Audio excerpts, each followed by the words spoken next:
the Around the NFL podcast. Is, your guy? Welcome to another edition of the Around the NFL podcast. I'm Gregg Rosenthal in the Chris Wesseling podcast studio in a room, moderately filled with one hero, Marc Sessler, doing things a little differently this Wednesday. Yeah, well, you're a hero too, according to reports. So I think Marc and I can handle this weird week. We got a little extra. Dan's been teasing it, and keep an eye out overnight Thursday. We've got a special episode. But for this Wednesday episode, we're doing it a little different. Everyone liked the QB Index episode we did a few weeks back with Nick Shook, Marc, and we thought we would get a meeting of the minds here of the QB Index writers. Me, you, Shook. It's like an old trip down to the scientist lab to fillet Mr. Shook for his rankings. I don't know. Like I'm reading his work every week, and number one, the writing has been sensational. I have a couple little bones to pick. So I also we want to point out Dan is expected to join us for the previews of the primetime games. That will be the back half of this episode, and we spend a lot of time together, Marc. We do, but this week more than ever. Yeah. It's a lot. Let's bring in a third. It'll take away the tension, and it's a man.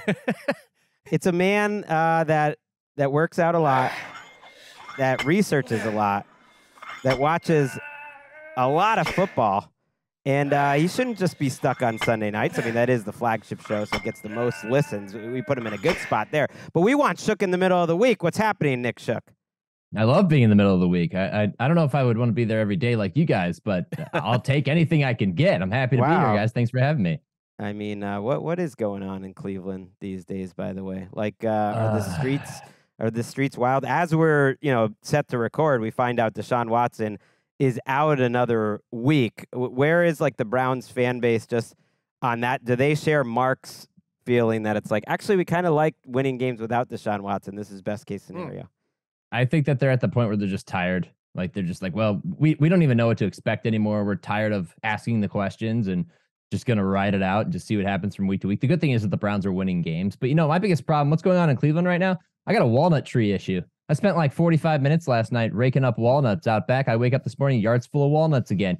Deshaun Watson may be the Browns' walnut tree problem right now. That is an incredible. It's an incredible. I mean, do you have an issue with like nature in the winter to come, just taking care of the walnuts through organic processes versus you toiling away with a rake and I'm assuming a garbage can to shovel it into? I'm tired of them hitting my house and making noises and potentially damaging my roof over the years to come. That's the biggest issue. Well, and putting them, in the trash. You're a sound homeowner. Okay, I read. I mean, I wish I was a homeowner. That's pretty exciting. I mean, like you have like real adult issues that we don't come up with. I also live in an area that's a lot cheaper to live in. Right. Although they do, because we're renters, they do have someone that like comes and if there were walnuts would rake. I love that. There's not a walnut in sight, but we'd have someone to take care of it, So you've taken over QB Index.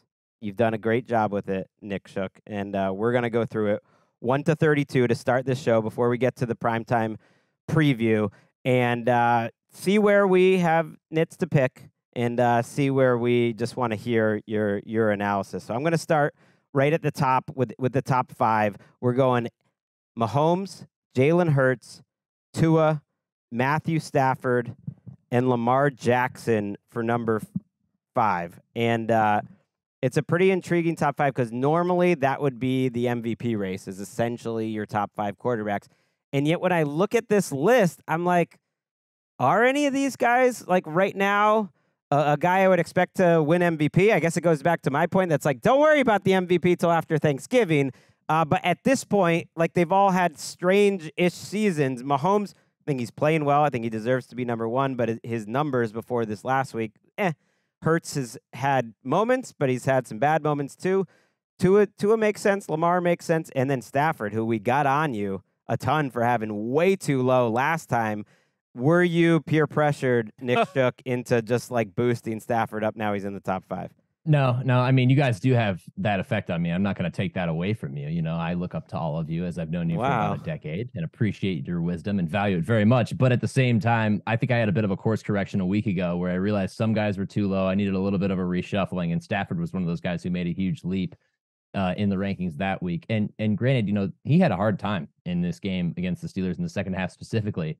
But over the course of the season, I just cannot help but have to acknowledge that he's been throwing the ball among the best in the league. I mean, it's remarkable the difference between an injured Stafford last year and a healthy one this year. First, it was making big plays with Puka Nacua and Tutu Atwell. He gets Cooper Kupp back. That offense goes to another, level. It's still not elite, but they're fun to watch, and a lot of it has to do with Matthew Stafford. So that's why he's up there. But this season has been weird. It's just been strange. I've wondered if you guys ran into these issues in the past where it's really difficult to kind of separate. Even the top tier right now, nobody is having one of those incredible seasons. Statistically, Kirk Cousins has an argument to make, but he also had turnover issues the first month of the season. He's number 6 on this list, too, by the way. I left him out there, but it is pretty intriguing to see Cousins 6th on the list, and I have no problem with that. I would say last year, to your point, I got a little luckier because Mahomes looked like an MVP for large portions of the season. You had essentially the rise of Jalen Hurts. And so they were kind of 1 and 2 for me with Josh Allen and Joe. You had the best version of Joe Burrow, too. So it was like that top 5 had very little change. But I think for readers, because these lists are all over the place, and you just talked about Stafford, but if your list tells me you're watching the games because the Ravens offense was up and down, but Lamar Jackson was not the problem there. And the way he's throwing the ball, it's just, you see it on tape. And Matthew Stafford, like someone could say he's got 7 touchdowns and 6 interceptions. It's a great case study of like numbers don't mean anything at all. When you're trying to grade and look at what he looks like, the version of Matthew Stafford we're getting right now, and we've done a lot of his throwing, like we've done a lot of that on our NFL Plus, but this version of Stafford is about the most hopeful version of Stafford we've had in 2 years.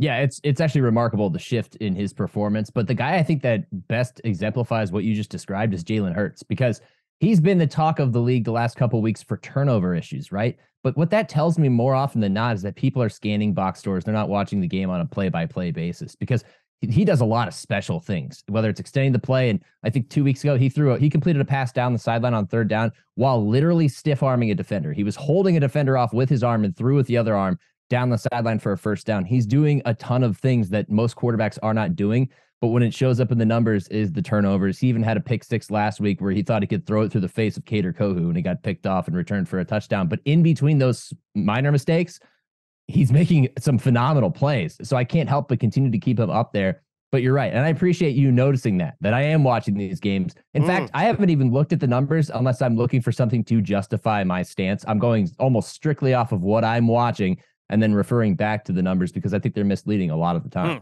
Yeah, Tua at 3 is an interesting one, too. You've had him at 1 at various points. I thought he actually played quite well against the Eagles, and I don't mind a Dolphins fan that's like all fired up about the Tua MVP case. He's got a chance. Lamar's got a chance. Mahomes always has a chance. It's very early. Stafford doesn't have a chance, but I love that he's number 4 on this list. Let's go down to the next 5. Kirk Cousins, Trevor Lawrence, Josh Allen going down 4 spots in the rankings.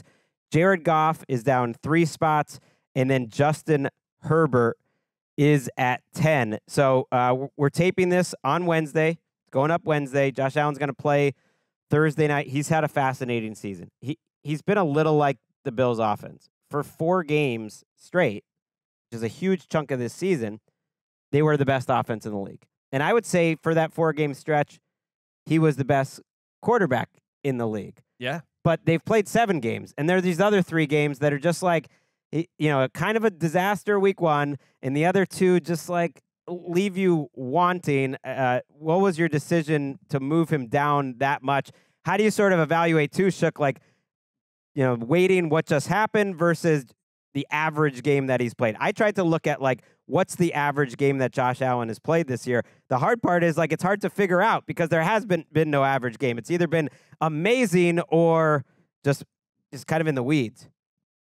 You should be my defense lawyer because you just created a perfect case for me. I mean, that's exactly what I would explain that as is I can't figure out who he is. And I don't know if it's more a product of the Bills offensive issues, which kind of stretches back a few years. But the thing that stands out to me the most is Like Sunday was a chaotic game. Bill Belichick did a great job of sending pressure at him from a number of different angles and really moved him off his spot all day. And he still found ways to make plays, but he doesn't look comfortable. And a few weeks ago, we were wondering if he was fully healthy because he just didn't look comfortable. He didn't look like himself.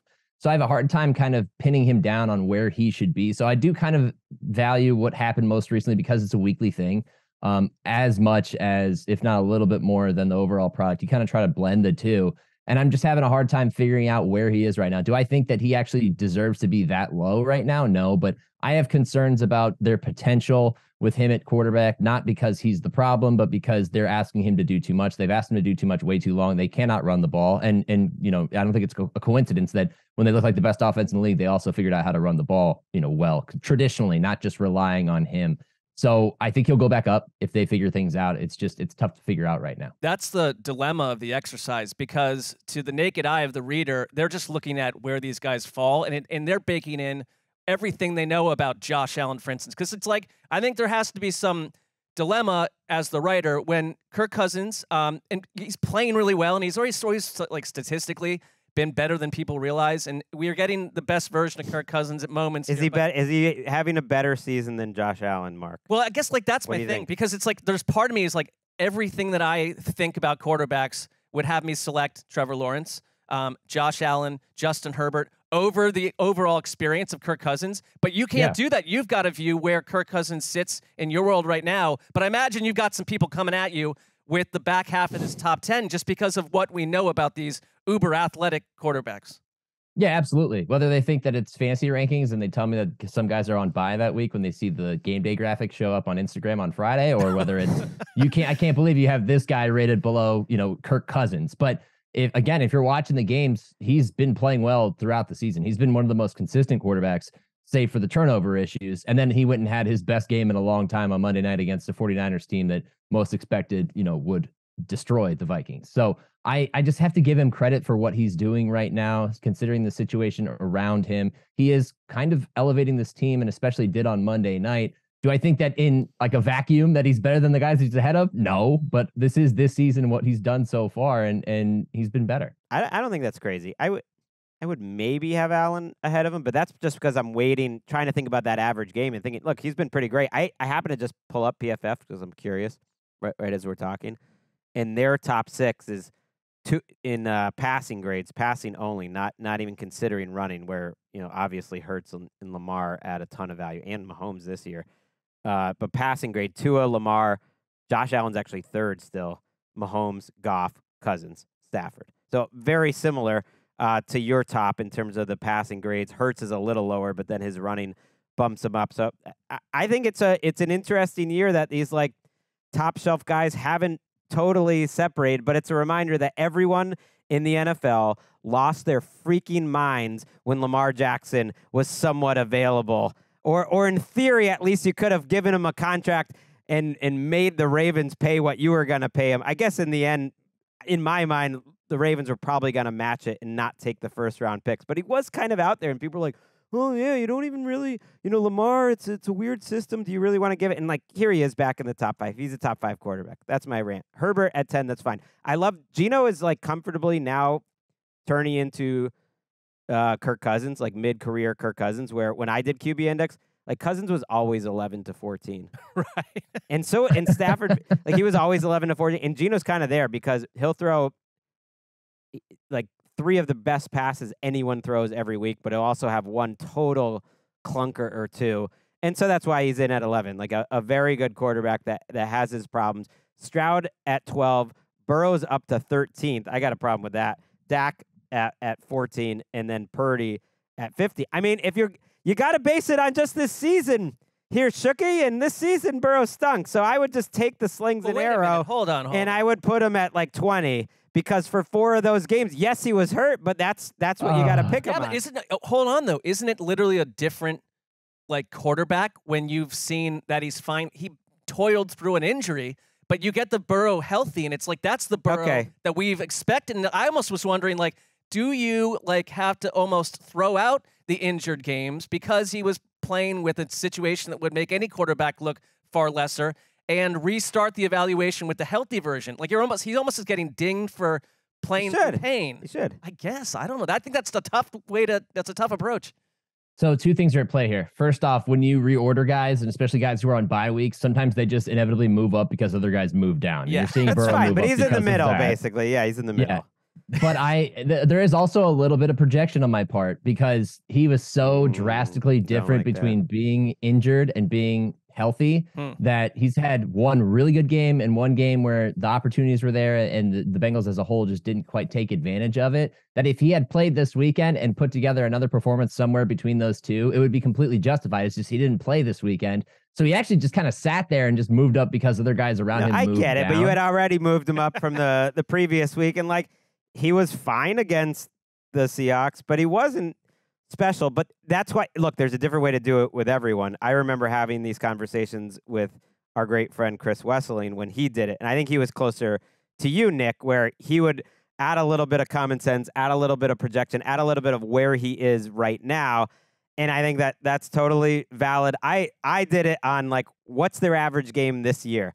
Like, I'm just going to say, what's the average performance of Joe Burrow this year? And I would say Dak Prescott is ahead of him for that. But then it's a pretty big cliff. It's funny how strong the Dalton line is. And so and Burrow's obviously above it. So in the end, I'm arguing, and then I'm looking at these names, Brock Purdy, Baker, Pickett, stuff like that. It's like, oh yeah, well, I wouldn't be below any of those guys. Well, it falls off the cliff around the midpoint. I sort of take it all back. I take it all back, Shooky. I'm not gonna lie. I'm afraid of you physically. Don't be afraid. It's nothing but peace and love here. I could outrun you. Do you think I could outrun you? No. Like, I think you're a good runner, Greg, but I don't think you could do anything physically based on what we've seen. Well, I know I could beat him in tennis. I could compete in other sports, I feel like. Sneaky athletic. Yeah, I'll give you that. You're a good average hitter, like above average hitter. In that's softball, right. Yeah, I was just as good a softball player. It's like, no slight. But I'm saying we each had our strengths. We were both solid. I wouldn't say we were like a backdoor brag session for Greg. Like we weren't like the superstars, but we were both solid contributors. There wasn't like a huge gap. We were like Geno and Stroud on the list of rankings. I'm saying right next to each other. I feel like Glory Days should be playing in the background right now. I agonized over this ranking a little bit. I actually sent one in last night, slept on it, woke up, looked at it again, and realized, I got to reshuffle some of the guys we're actually going to get to. Which one? It's the lower. Is it Purdy? Is it Purdy? No, Purdy can stay there. I like that you kept him at 15. You moved him down 3 spots. Fair. His worst game of the season. 2 worst back to back. But ultimately, like he made a lot of good throws in that Monday night game, and he fell apart late. And I think you look at the body work, and he's been better. Okay, the next group, Baker, Pickett at 17. Whoa, up 8 spots. Mac Jones up 14 spots. Now, this is just like, wow, that's just outrageous. Carr and Dobbs. Is Mac the one that you debated a lot? Because 14 spots in 1 week. If you're going by my method where it's like it's the average game, he would have to be, peak Patrick Mahomes to move up 14 spots in 1 week, and he was just peak Mac Jones. You know what I mean? He didn't turn into another person, Shook. But the difference between peak Mac Jones and where he was before is so drastic. Right, but it was one game. Yeah, it's also the people around him. You said he was the worst quarterback in the league the week before. Yeah, if I'm your editor, I'm pushing back on you on this one. That's fair, and I probably will get a little pushback, but I'm sticking by it because what I saw was a transformation. Like, he went from trying to be a hero and do too much to just accepting, like, I'm going to get sacked here. I got to get the ball out here. I'm going to find this guy open. Like, I was so impressed by his performance against the Bills that I had to validate moving him up. Him and Kenny Pickett kind of both deserved. I don't know if the jumps should have been as drastic as they were, but you also have to consider who else is on this list. And I just, when I look at it in totality, I'm thinking, who's better right now? Wow. I think Mac and Kenny might actually end up being better than Derek Carr because I'm just so frustrated with Derek Carr. I love that you brought him up because I think, here's another quarterback that has played through pain that we'll learn later was worse than it was for part of this season. But he's sitting there at 19, and I did have a question sort of attached to Derek Carr because this was the answer for me last year was like, you do this exercise and you write a big chunky paragraph about every quarterback, and it's almost great when not great that someone gets hurt, but you got a new face in there to kind of evaluate because you've done this for 9 or 10 weeks to start in the preseason. Derek Carr was the quarterback that every week it was like, it's taking me like 15 to 20 minutes longer to write this because nothing's changed. He's like the same person to me every time. It's my own personal bias, I realize, packed into it. But if it's not him, is there a quarterback that when you get to that blurb every week, you're just thinking, oh, I need to stand up and walk around or take a walk or pick up some walnuts? Yeah, absolutely. Pick up some walnuts. Yeah, it's him. It's Ritter. There's a few guys where I'm just like, God, I just wish you would put it together over 4 quarters. Just don't make the same mistakes that you're making on a week-by-week basis. With Ritter, it's turnovers. It's just like weird mistakes because the flashes are really good. And then with Carr, it's I'm going to check down the entire first half because Alvin Kamara's return actually made me worse, I think, as a quarterback, because now I just look to him. I don't trust anything downfield. I understandably don't trust my offensive line, so I'm just going to take the check down, put the ball in his hands, and see what happens. It's frustrating to watch. I mean, they were booing them in the Superdome last Thursday night, and I totally understood why, because it's terrible football on an offense, and then they all of a sudden move the ball right down the field and put 2 touchdowns on the board like it's nothing, and he puts a pass on Foster Moreau that should have been caught for a touchdown that Foster Moreau dropped. So I'm like, what are you, Derek Carr? I'm so frustrated with you because I cannot pin you down, and I don't have any reason to believe that he's ever going to become a fully formed Derek Carr in this offense. He's been that guy forever. To me, this is mostly who he is, and there are some seasons, I think Gruden was a good coach for him specifically, that you can limit his weaknesses, but I got in more arguments over Derek Carr during his quote-unquote MVP candidate season than almost any quarterback I ever did this exercise with. Because until the very end, I was like, you got to watch him on a week-to-week basis. Like, he's solid, but he is not, like, the stats are telling one story, and the play-to-play, like, decision-making and what he does, even though he's really talented, tell a different story. Now, that was obviously the very best version of Carr, but even when he was at his best, I was saying, like, look, he's more in the 7 to 10 range or the 8 to 12 range, and I wasn't trying to give him MVPs, and I got a lot of grief for that, and I think he fits at 19. And just globally looking at this, it really strikes me that, like, I think your top half sort of have to be who they are. I'd have a hard time having anyone argue. Like, Baker is 16th. Like, he is it's like a glove, right? He is the Dalton line this year, but that to me speaks of a season where offenses are struggling, points are down, red zone production is down, average yards per attempt are way down, and you go back to the back half of this list, and I think it's a little crazy to move Mac up that high this week because he's been bad this year. I mean, Dobbs has been better than him. Howell's been better than him.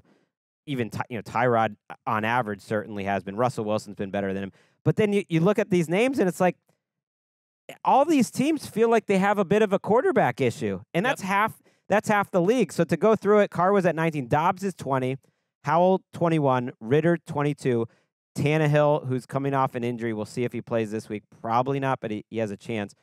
Zach Wilson, Tyrod, Minshew, and Russell Wilson. I'll stop it there. Russell Wilson is a guy you had way too high, in my opinion, going into the season. You just still had some belief in him, I think, Shook, and now you're burying him. And now I almost think you're overcorrecting. I would have him closer to the Dalton line because I just think other than the Chiefs game, he's kind of just been an okay quarterback. Like, to me, he's been a little bit better version of what Derek Carr is, what we just talked about. So the list that you're reading off is the one that I submitted last night before I agonized and made some changes. Oh, and Wilson come on. ends up being slightly above Zach Wilson. Okay, but it's not that drastic sense. of a change, but I think it makes a little bit. And that's the one where I sat back and I was like, he's definitely played better than Zach Wilson this year. Come on. Yeah. It's just that I think it's my frustration. Mark has issues with me coming to Russell Wilson's defense. I know. I have no problem with Russell Wilson just being somewhere in the bottom 10. I think the thing I laugh about most is after an off season of like, one until like wish cast Ryan Tannehill to the Falcons that here we are in late October and you've got Desmond Ridder a spot higher than Ryan Tannehill. Like globally, like career wise, I kind of always think I overvalued Tannehill last year. Like he kept. No, I think you were right. I think he's been better this year than Shook's given him credit for. If he'd play, I'd have him about 17 right around. Yeah, Baker. did you tweet? Did that come into your like middle of the night consternation, or are you comfortable with that? No, that was when I actually felt like Ritter's better than him because like his good has been better than Tannehill. Okay, you were saying that Ritter's good has been good. That is an opinion that hasn't been shared much on this podcast. Tell us why you think Ritter's good has been good. It was a couple of weeks ago where I watched him come off of one of his worst performances in London, and then he comes in and he's just like holding safeties with his eyes, and he's firing pinpoint passes all over the field, and his offense is moving. He's hooking up with Kyle Pitts and Drake London, and I'm like, wow, this is what he could be. It's just that when he makes the mistakes, they're so crushing that it keeps his value down because the complete picture has just never come in like fully into form. But I think that if he ever ironed out those mistakes, he's athletic. He has an accurate arm for the most part. It's just that he's young, and you can tell that he's still kind of fighting through some of the growing pains. I don't think if I was Arthur Smith, I would have given him, this type of run, but he also didn't have another option. I would have made a play for a quarterback in the offseason, but I'm starting to see why he's sticking with him. And I also understand why he gets frustrated when people ask about him and the quarterback situation, because if you do watch it on a per play basis, you're like, oh, I see the potential. I see it. It's just not consistent. Okay. And yeah, I think teams are daring them to throw, and they've been doing it. But to me, you need to have some special traits if you're going to make that many big mistakes. You know what I mean? Yeah. Like, and he's making too many mistakes for a guy, like turnover worthy plays for a guy that doesn't add enough on his own. Tyrod is someone where my method of doing it, the average game, I would have him higher. So that would be one where I know Wes would have been different, and you're obviously different because How much higher? like in the top 15. Because I would just say the 2 games out of Tyrod to me have been above the Dalton line. Am I crazy? I think he's played pretty well. Concerning Tyrod, I have him as the best backup because I like what he's done. I think that the offense actually works better with him than Daniel Jones because he's safe and he's a veteran. He does what you expect a veteran to do: complete open passes underneath. He makes a little bit of plays with his legs. He keeps the offense going and avoids catastrophe, which is most important to me. But it's funny because the list that we have on the screen now, I talked about the one that I was agonizing over. As you can see, this is why you killed me for burying Russell Wilson. Down here is way below Zach Wilson before I made some much needed changes. So you're kind of seeing some shifts here in how I'm struggling with figuring out this bottom third of the league. But Tyrod, I think to his credit, has done everything you expect of a veteran. That's why you go sign that guy. They're keeping them afloat offensively. Well, we talked a little bit before the show about what you did with your back 5 here. You've got Tyson Bagent at 28. 29 is Brian Hoyer, then Jordan Love. That's Packers fans. I mean, how is Hoyer not 31 or 32? Well, that was what I was going to ask. It's like you got P.J. Walker. It goes Bryce Young. I think that's fair. He's been a problem. P.J. Walker down at 32. I guess I have a different question about that because I would have him higher than Hoyer. I think that Hoyer you're giving some veteran cred to. But, like, if Deshaun Watson were playing, I just have a question. Where would he be with what you've seen? Where would he be in this list?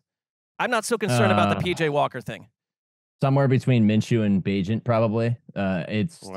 Watson hasn't been good. He's had one good game. One pointless game. One bad game, one good game, injured, terrible first quarter. Should have had 2 picks through one. The other one was overturned. I don't like anything I'm seeing from him right now. And Walker, Walker's chaotic. It's like you're living on the edge when you watch him play quarterback for the Browns because he rips off a few really nice throws every game. But there are so many throws where it just makes you go, oh, no. Oh. Yeah. Okay, he avoided an interception. It's just a little wacky with him. This is one of those moments where I think, like, what would we have said if we saw this going into the season? It's week 1 hasn't started, and you're a Packers fan or a Panthers fan. Well, you'd be freaking out if you saw Zach Wilson's name there first. Right. But there's a lot of those. That's true. And you'd be fast forward. You're listening to the Shook QB Index Week 8 pod with me and Mark. Dan coming on to preview the primetime games shortly, and you would see Jordan Love and Bryce Young at 30 and 31. And I don't have a huge problem with you putting them there. Maybe I'd put them ahead a couple of the backups that have barely played, but it's picking nits. That's roughly the area. I want to believe in Jordan Love. I want him to run more. You see the good, but like in terms of just like knowing how to play quarterback in a way that like I always appreciate from the Andy Daltons and the Teddy Bridgewaters of the world, that Mark and Dan like think I am pumping up these average guys, but they like know how to play quarterback at the NFL level in just like a basic way. And Jordan Love doesn't have that right now, and it's a little more worrisome. It's a lot more worrisome for him when he's in his 4th year and Bryce Young's in his 1st year. Yeah, I think what you're describing there is a lot of quarterbacks who know how to take what the defense gives them and keep themselves above water. And right? their limitations too, right? And knows how to just read things out for the most part, Yeah. That's not Jordan Love. Jordan Love tries to play hero ball way too much. And the thing is you can see Matt LaFleur adjust in game to where he gives him a shot early. Love screws it up. And then he's like, all right, we're just going to take everything underneath. And then the offense starts to move and they put a couple touchdowns on the board and you think they might do it. And then Love comes in and delivers a crushing turnover at the end of the game. It's happening too often right now. I want to believe in him too, because early in the season, I was like, oh, look at the potential. Look at the natural ability. It's just not there consistently. Do you engage with the people that will come at you at probably Twitter? I found it would happen on Instagram in weird places. They'd be knocking on your front door. Like, do you just say, you know what, I'm Nick Shook. I don't need to even respond to these clowns. I think for my mental health, I ignore most of it. Twitter getting rid of my blue check mark a few months ago kind of hurt that because it filtered. It allowed some of the clowns back in the mentions where I could actually see them. It was filtering it out before. Mute them and block them. And that's what I do. But I did get a bald joke last week, which I thought, hey, you're original. And I had to clap back on that one. So look, every list is going to come with criticism. And I understand. And usually what happens is it's that person's favorite team, the quarterback, is not as high as they want. So you just kind of, is it worth the fight? Most of the time, no. No, and also you're like cool bald. I mean, and anyone who's bald is cool. I'm not saying they aren't, but like you've got, like if anyone came up and saw you in the grocery store, they're not going to be talking about your bald head. You just knock. Well, now every bald guy out there is like, am I cool bald? So you put well, them I'm in just a tough saying you spot. are. Like there could be some people where it's, you have got a nice stylistic choice going on there. So I'm leaning into it. I decided when my hairline betrayed me when I was 23 years old that I was going to lean fully into being bald, so much that a little bit of work on the side that I do, we have bald in the title. Like I am embracing. I'll be a leader of the bald gang. I'm fine with that. You're a leader in the quarterback evaluation game. You're a leader on this podcast, Shook, and you don't know this, but it's part of writing QB Index that the previous writers of QB Index have a meeting halfway through the season to decide if you should continue on. It's almost like it's like an initiation. And Mark and I had that meeting today, and Mark will tell you the results. The results are positive, more positive than the mid-season meeting that obviously went on about me because it was a one-year run and then moved on. But like, Shook, I think you could do this for as long as you wish. Yes, we did it. We did a mid. I remember back when we would get, when we were full-time employees and you would have like mid-term evaluations. It'd almost be like you get a grade of how you're doing this season. That was always nervous times. You're getting an A. You're ranked number 1 on the QB Index. Shook, thanks. Hello?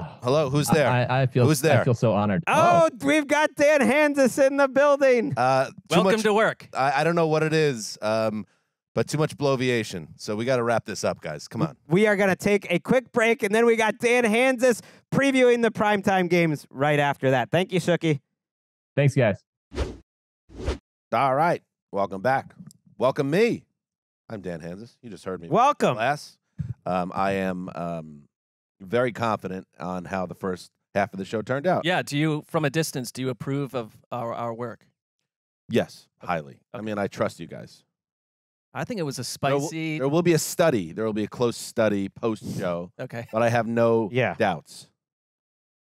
Good, Greg, right? I thought it was noble of you. You said, look, I've never written QB Index. Am I qualified to even be on this part of the podcast? Not at all.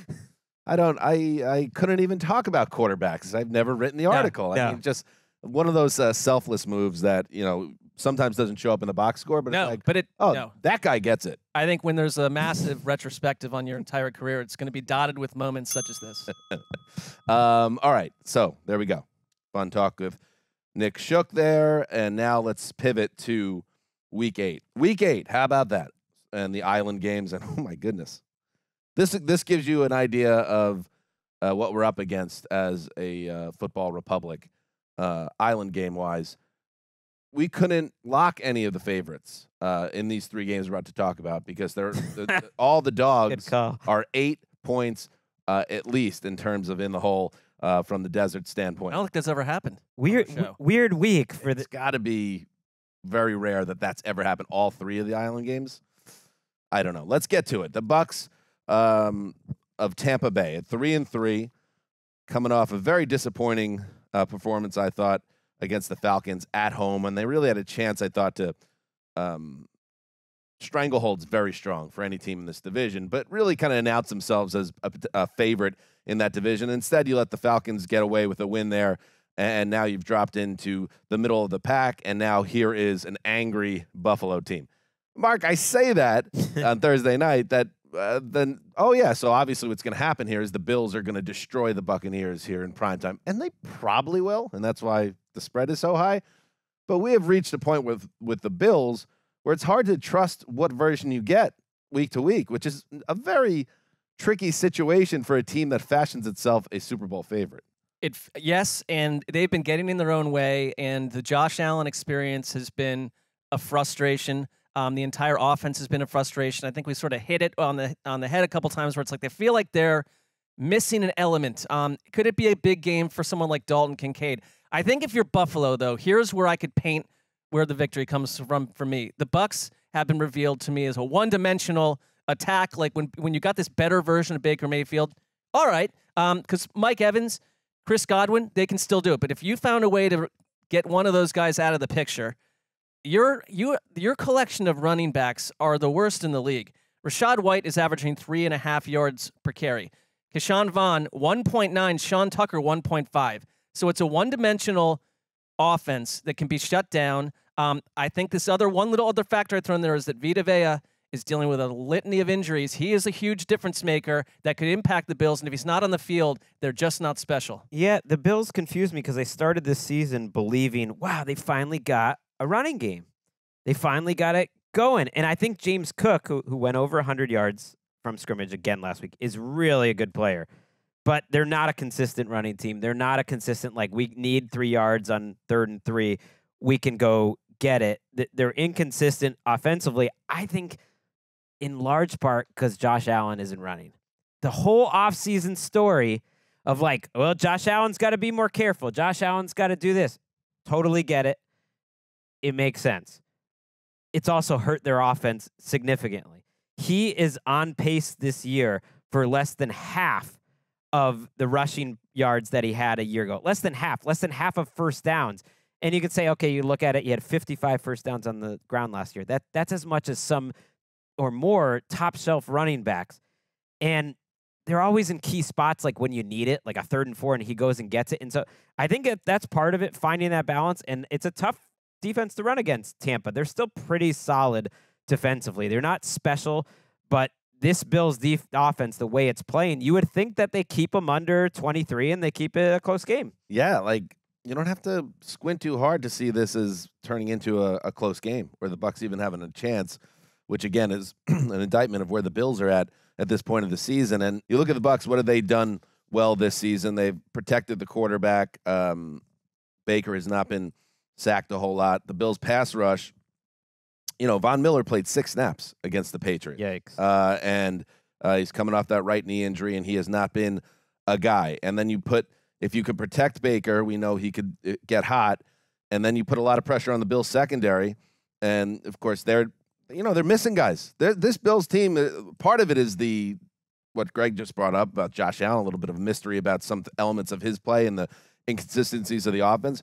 But when you take out Tre'Davious White with the Achilles tear, and then you take out Matt Milano, who was like the heart and soul of the middle of that defense, it shouldn't be surprising that the Patriots went down the field at the end of that game. And is this a case of one of the reasons why they're not playing so well is they've lost too many key guys on that defense to be special there, and then the Bills' offense has not been consistent enough to make up the difference. Our friends at Next Gen Stats have some good stats right on that point, that since Milano went out, their success rate allowed on throws over the middle has gone from 50%, which is quite good, to 72.5%. And the time to throw for opposing quarterbacks is also way up. So quarterbacks have more time. They're not getting the pass rush. Ed Oliver got hurt in that Patriots game too. He's questionable. So that's another pass rusher. And Milano being gone, like, you can hold the ball and you can find guys open. Yeah, I mean, you could in the Patriots, who were just a disaster on the ground, we're gashing the Bills up the middle, and it's like Matt Milano, it's like his absence looms absolutely large on this. And I thought that, Sean McDermott has done,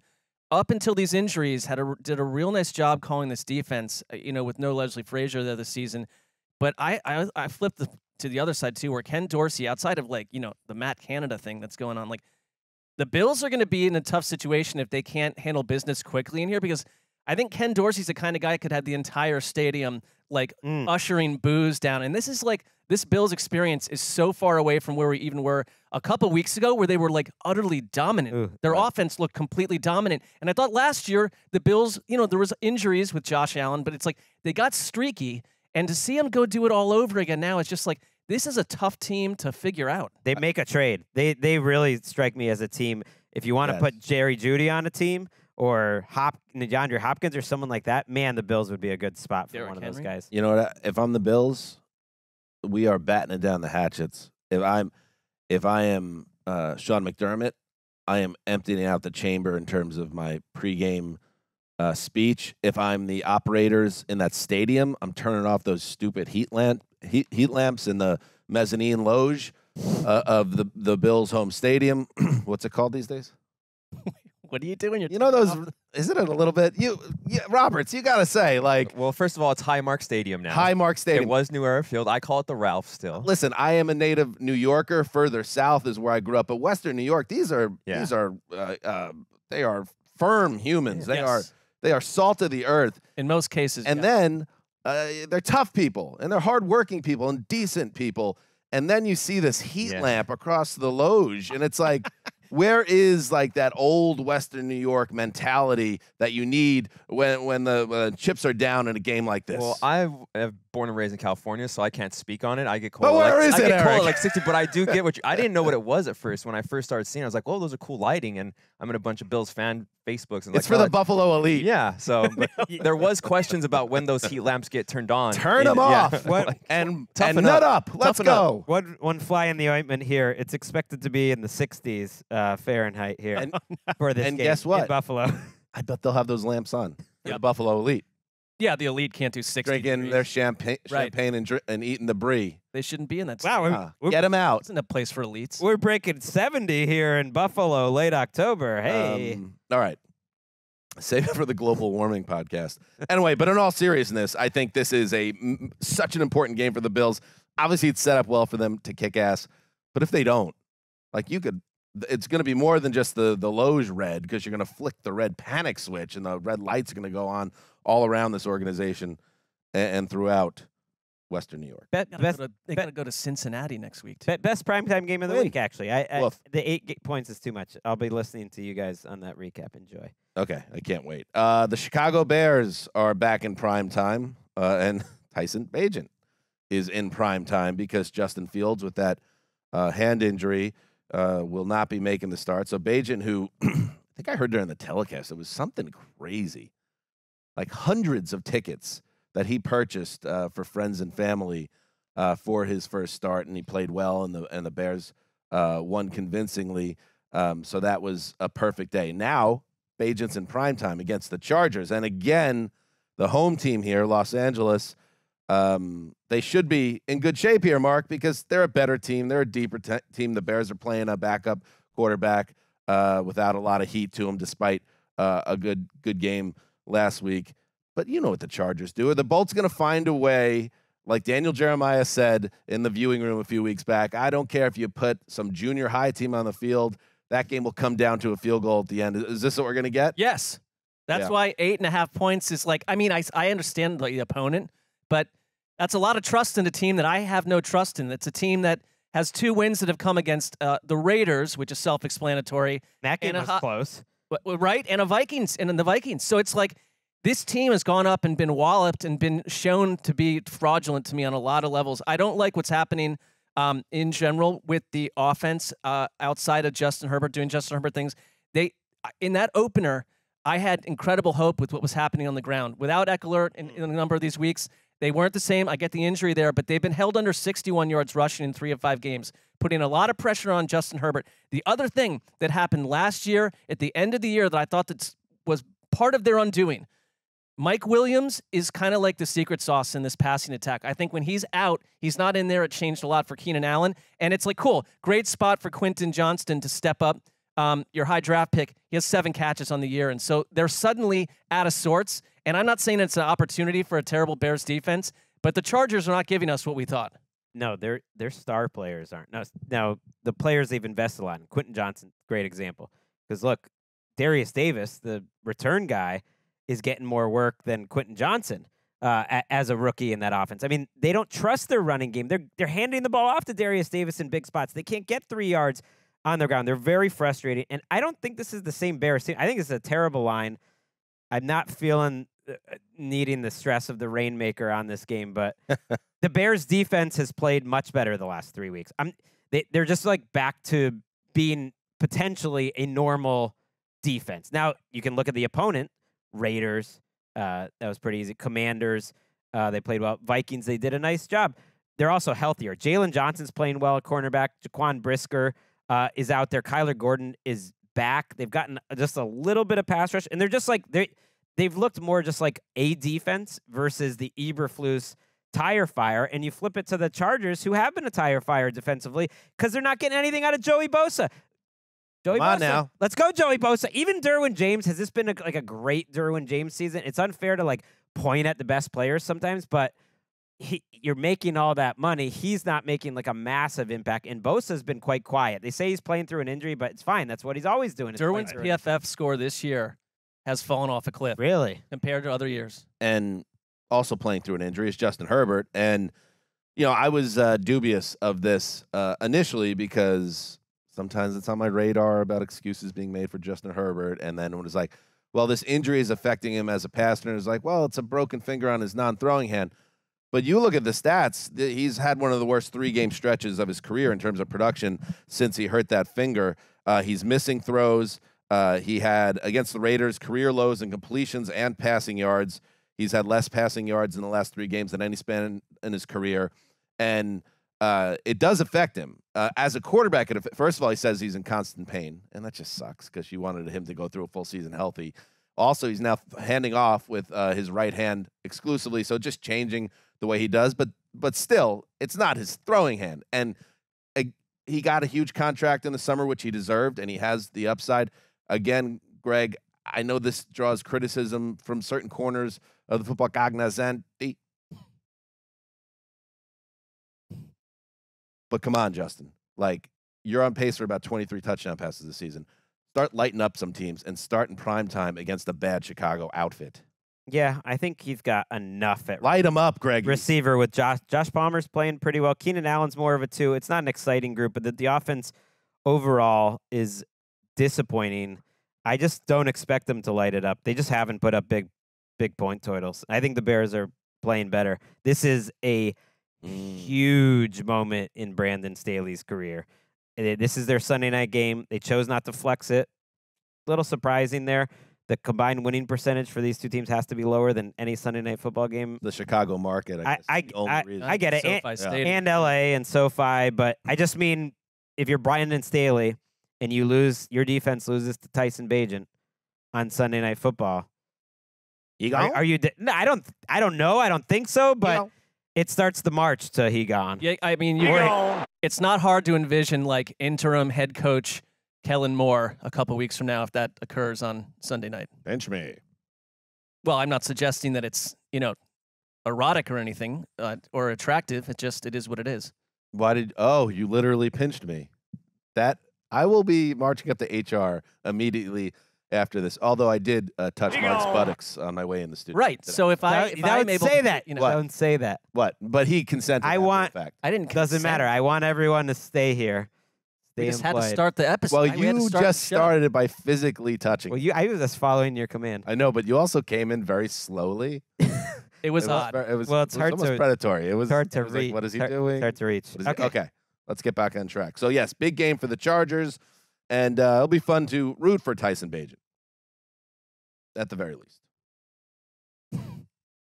it is. He's like No, I'm a with you. classic No, underdog. I'm with you. Considering the records of Fresh. these two teams, I'm into watching it. I mean, if you're a Bears fan, you much rather have seen Justin Fields starting to build off that other primetime game a couple weeks ago, but that's not the way this season seems to be going for a lot of teams. Every time you want to get excited, somebody gets hurt. All right, let's go to Monday Night Football. Let's close it out. Gate night. What's gate night to you guys? No clue. Gate night. I mean, Yes, typically it's associated with some sort of controversy, but is it like you're trying to reel people into a stadium, like get a lot of tickets? Incorrect. Gate Okay. night, where I grew up in the suburbs outside of New York, were That is the name for the night before Halloween, where there is some mischief in the air, and the bad kids, the dirtbags, Yeah. the skids, will go out with eggs and toilet paper and create havoc. Now, this is also known in other areas of this country as, I think, Devil's Night. Or Mischief Night. I knew it as Mischief Night. So, always thought that was interesting. October 30th, Monday Night Football, Gate Night, at least in Pearl River. I don't get the gate part of it, but It's, who knows? just call it like Hooligan's Paradise. You know, it sounds like in your town. Ooh. Gate Night. I'm just going to do a quick. Oh, okay. There you go. Gate Night has a Wikipedia page. Is it GATE or GAIT? GATE. Okay. Around New York City, Connecticut, Winnipeg, weird, and Rhode Island. A particular night, commonly the night of the 30th to the 31st of the October, during which young people play pranks and do mischief. There's got to be a better way to say that. In their neighborhoods. Dude. All right. I'll keep an eye out. You didn't have anything like that in Western Mass? There was no Devil's Night or anything? Very well behaved up there. What about in the No, we did the Tony streets of Connecticut? Mischief Night, but I'd never. I mean, heard there of was skating. there was but- plenty. There was a lot of TPing and eggs and whatnot. But I feel like that was just on Halloween. I think I would agree more that it just occurred on that. All right. The actual holiday, if that's what we calling Halloween. Monday Night Football. The Las Vegas Raiders back in prime time. Last time? I believe it's their last time in prime. They kind of front-loaded these teams, as they typically do, to get the markets covered and the To teams our that have big displeasure. fan bases. The Raiders 3-4, coming off an ugly loss against the Bears. We got a TNF versus the Chargers in Week 15. Come on. Well, play the Jets on Sunday night, and also play That's a the flex. Chargers. What is on happening? Thursday night. That's got to be moved. Maybe flex the Jets one at least. The Raiders at the Detroit Lions. Now, here is a blowout I can get behind confidently. And I understand, like, geez, like, what the hell happened? Greg, what happened? Because we had a conversation a week ago where I said, I think that Detroit is the third team in the NFC, and then you kind of built off that with some more hyperbole, and we were all in the same like bed here. I'm still with that. We were all celebrating that. standing Oh, why behind they're beyond even questioning at this point. But then they get absolutely pantsed by the Ravens, and truly great teams don't get pants to that level very often. My feeling is that they are going to beat the Raiders by potentially 30 points here, but they also might be now just entering a funk themselves. They have talked about that they got a little high on their own supply. They got I don't know. I Sometimes, hate that. Sometimes I just think Well, that's something you that's bunk. say afterwards, because going into that game, they certainly wouldn't have thought that they were. I'm sure The same thing with teams sure that they are were high on their confident. own supply. That's when they start really rolling and just rolling through portions of schedule. So that doesn't track I for think me. they want to be bullies, and I think they found a team that was more physical than them on both lines, and that was a little stunning. It's like if you're the Eagles and you play a team that can beat you up front, you're like, oh, what are we doing? And the Lions' defensive line, especially, I think, is vulnerable to having off weeks against truly elite offenses. But that's not going to be the case here. I think they'll get enough pressure on whoever's playing quarterback. There's one report from ESPN that it's probably going to be Aiden O'Connell if Jimmy G's not ready. Jimmy G hasn't been medically cleared. He has that back injury. We're taping this on Wednesday, so it's just too early in the week to know. As last week, there was a lot of confidence that Jimmy G would come back for this game. I hope he does, because I think that would make it a little more watchable. But honestly, the Jimmy G we've seen for the Raiders, I think, is going to struggle in this matchup. The one thing, if you're the Raiders, that you'd be excited about is these Lions cornerbacks are banged up, and you would just hope, can you take advantage of Devontae Adams and Jacoby Myers with some mismatches on the outside? That's your only chance. I don't like forgive or excuse what happened to the Lions at all. I think it's like they are a young, new, good team. It's like they haven't been through like a 7-year experience under the same coach doing this, and so like their 2 losses have been like terrible losses, and like they've taken care of business pretty consistently every other week. I mean, to the point that they had a 15-game streak broken of scoring 20+ points, and I think if you The Raiders, by the way, haven't scored 20 points this season. they're the reverse inconsistency in the wrong way. And I Yeah. think they're the first team, I forget for how long it is, but that is extremely rare for a team to not score 20 points for 7 Well, straight and weeks. Sorry to especially in interrupt. 2023, when you so-called brought in an offensive-minded creative coach that was going to jazz up this offense. Got And his ass. instead, you got a bunch of players that they didn't do anything to fix the line. I think that's a big problem. You got a hurt quarterback. It's not helpful at all. They can't. I think the ground game has been totally shaken up by the fact that they can't run block very well. I think the one little thing that stands out here, and these stats typically I would never even look at, but like Goff's home and away splits are insane. Like he has 30 touchdowns and 5 interceptions since last season at home. He doesn't make mistakes at home. And I think if you get some of these guys that have been banged up, I don't know what we're at with David Montgomery, but they spread the ball around really well. And it's like, I would be stunned if they don't show up with their hair on fire under Dan Campbell in this contest and absolutely take care of business. I'm trying to find, because it's becoming a wild thing, a wild situation with Josh Jacobs. And yeah, the offensive line plays a part always in the run game, and the passing game affects the running game. But he's averaging less than 3 yards a carry. This is the rushing champ last year, and a guy that was at least, or should have been, in the consideration for Offensive Player of the Year for what he did for the Raiders last year. What's the best advanced metric on this? Yards above expected? I mean, I'm curious if that type of data helps his cause or makes him look even worse. I haven't seen, when I've watched this team, I think for a lot of big holes for Josh Jacobs, but right. Maybe it's a combination of two things. A guy that took the summer off and a running game in general that took a step back, or an offense that took a step back. I think he's Can we find that, had some plays where he looks like Josh Jacobs, and then I'm not that worried. But I think to be as unproductive as they have been, it's a combination. They're 24th in run block win rate, so they're not good running. They're not opening holes, but he's clearly not making enough people miss. That's always been his move, is to make people miss. He's not a big playmaker, but he makes the first guy miss. He picks up like 8 yards. He's not doing that enough. There was a play in last week's game where, free rusher comes in the backfield and he loses 4 yards, but I did think, like, man, would he have made that guy miss a year ago? Maybe. All right. Anything else in this game? No. Let's show up, Raiders, because, I'm invested in these Monday night games. I'm doing that work for Channel 5. It's like it's 3 whole hours. Like, That's a long night. It was only 3 hours. It was only 3 weeks ago that we had Raiders Packers on Monday night, and now we got another one. Like, give me something. Give me something. Schedule makers on a tab of LSD when they were putting these night games together. This is an unfriendly site, but I'm going to tell you I will watch them. That's what I'll do. Oh, good. Turn off my mic. I'm also glad. By the way, David Montgomery probably not going to play. They have a bye week next. They've week. been the same without him. Win this game medical. though. Win this game, and you get to 6-2, and you're at your bye, and it's a very successful first half of the season. I'm furiously Googling Josh Jacobs rushing yards over expected, and I am not successful at this time. I feel like that's a good sign of that being a problem. Yeah. All right. That's it. You'll just have to live in mystery, listeners. Or find it yourself. What a mystery it is. All right.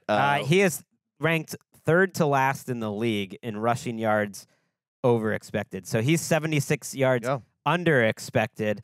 Can you guess who number 1 on that list is? You mentioned him earlier. Dalvin Cook. As a big-time issue, and that his team needs to upgrade in this very preview section. Was it a Tampa Bay Buccaneer? I mean, just say the name. Todd White. There you go. I mean, you could pick from a couple of those guys on that roster. So. I literally could not believe my eyes watching that game against the Falcons, how bad their running game was. All right, let's go. We got a lot more good stuff coming up this week. Connie Fox in the foxhole with Connie. Our next step. Do not miss it. Until then.